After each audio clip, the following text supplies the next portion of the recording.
Minister of Health, is that NHIS should now begin to work out modalities to integrate not just the current testing that is part of the benefits if you are an enrollee in the scheme, but that the comprehensive services should be integrated. Now, this will require some work.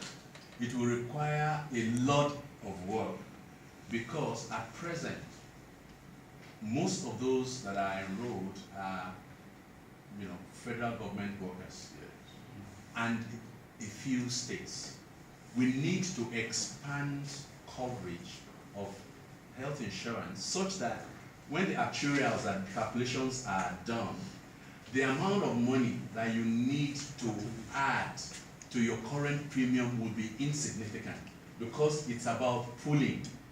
But the good news, I was very excited the day I saw that letter, and my department is moving forward parts of the recommendations in that letter, is that at the highest level, the acting president has given that directive, and we want to call on civil society to work with us on this, because the directive needs to be followed through. So we need to actually sit down and work together to see how we can make this work and how we can actually fast track the thing, because health insurance at the national level, health insurance also at the state level and community level is something that we need, that will take a lot of burden, which means that potentially once you are enrolled, either through any of the schemes, whether it's voluntary contribution, whether it's community health insurance, whether it is whatever it is, that you are HIV, you should have access to testing for free, you should have access also to treatment. That is one of the key things. The other very key, and the last point in that letter, which I was excited about, is that even though the federal government does not health on the concurrent list, and you cannot legislate, hey, state government, you must put this, in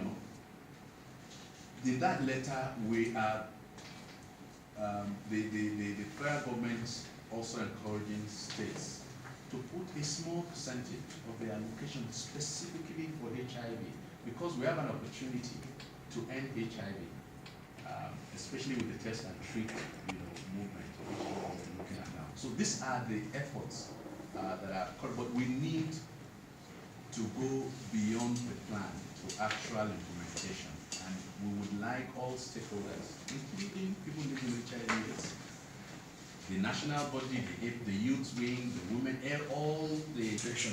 So with the new administration, all the effort started again.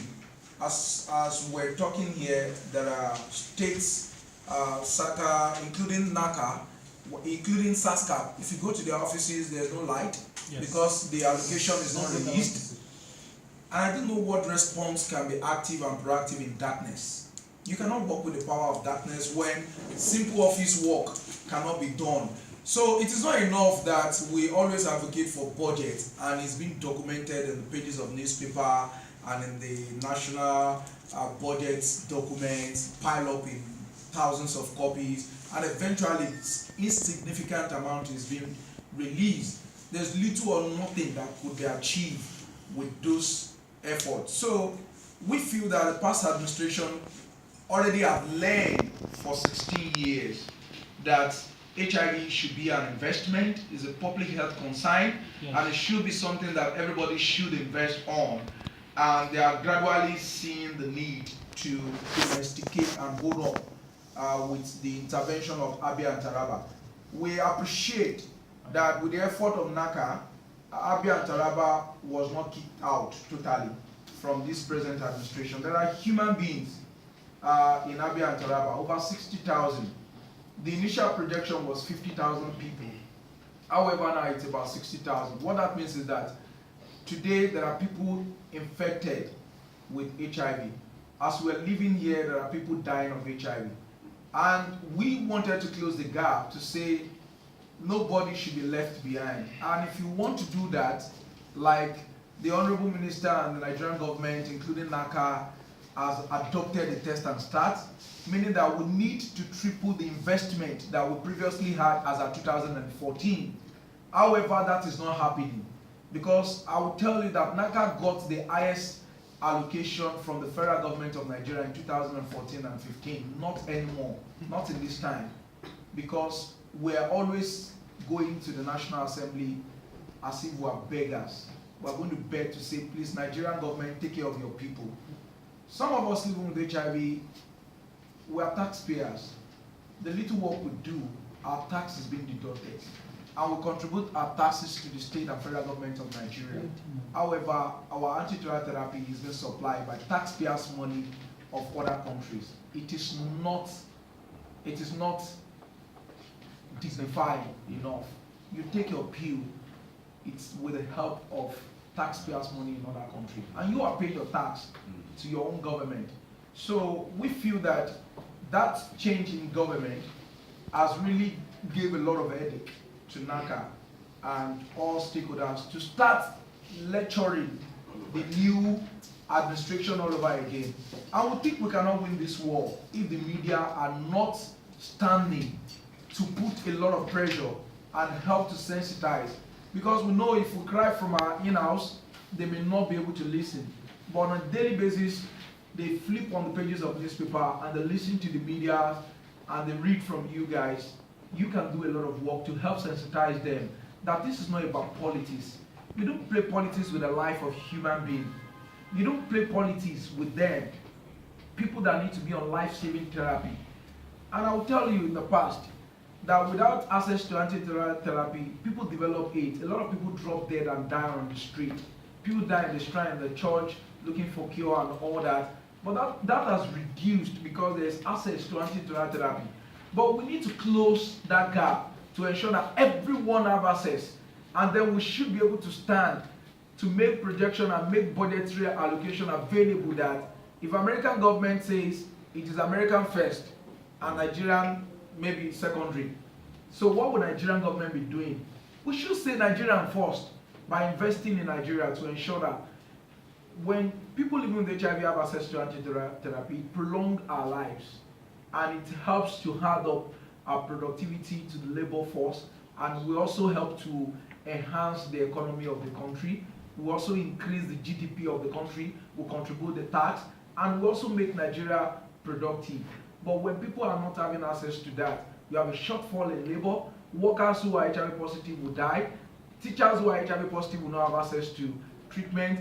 And so these are some of the reasons why we cannot keep quiet. We need to say it. Again, I don't think we need to beg the state government to be able to invest. We have seen a very beautiful demonstration from Kaduna, from Sokoto, and Lagos State. We think that more states can do that. They need not be told. We've seen a lot of states who feel that this is a federal road, but I will not wait for federal government. And I'm going to fix it because the people that pass and use this road are all citizens and residents of my state. And it's happening. So why would they want to wait for federal government to do everything? We feel the burden is much at the central. And the state also needs to have their fair share in ensuring that lives in their states are dignified by having access, continuous access, including young people, adolescents, pediatric, women living with HIV, pregnant women, and everybody. So this is what we want to say, but we are continuing and we're going to continue to do that. And media, we need your effort the more to do that. Thank you. Thank you. Increase the number of people on treatment, and there is need really for investing more, like you have rightly said. And one of the issues, yes, we have seen the budgets like in the state governments where we work. We've seen the budgets going up, but the issue is still on the release. There is a dismal, the performance is so dismal in terms of actual releases of funds. And even then, when the funds are released, yes, we know, yes, a lot of it goes on procurement. We procure test, people procure test kits. And that's important, we are not actually employing that. But again, going back to the issue my colleague here raised on quality, the issue of human resources for health in the facility, we find really a very, very big gap in the need there, which is not being adequately addressed by the little resources that are being released by the state governments. With test and treat, we have people staying on treatment for a longer period, They start early. So issues of adherence, issues of retention are going to come. And if those are not addressed through things like a comprehensive and quality counseling, adherence counseling, then the issues that my colleague here has raised of people faulting on their clinical appointments or having poor adherence are going to raise, and then you are going to get issues of drug resistance. Those are the things. So really, these are things that we really need to be. We really need to look at that, not just releasing funds for procuring testing, but let's also look at quality issues in the facilities where our patients go. Make sure that it is support for them, that there are personnel there, there is adherence counselors are there to talk to them. Thank you. And the response is politics. This current administration will not bear the luxury of losing the vote of 3.1 million people living with HIV and AIDS in Nigeria. 5,000 people can make you to lose an election. And I can remember in 2015 how people living with HIV came out in mass to campaign and vote for this current administration with the hope that HIV and AIDS will be a history in Nigeria. But to our surprise, it is the worst. Today, NACA is our only agency that coordinates HIV and AIDS response. Today, they don't have global fund projects. There is no World Bank project, no MDG.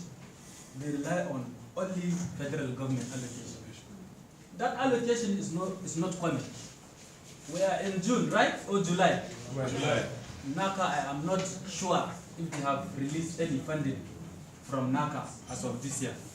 NACA is responding, there is no funding. Now you are saying we should not put politics here.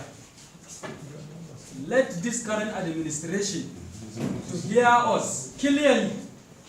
If they will not do anything in terms of HIV and AIDS, then we will continue to mobilize our members across the Federation. We have chapters across the 36 states, and we can campaign against this current administration because we don't care about politics, but rather our lives.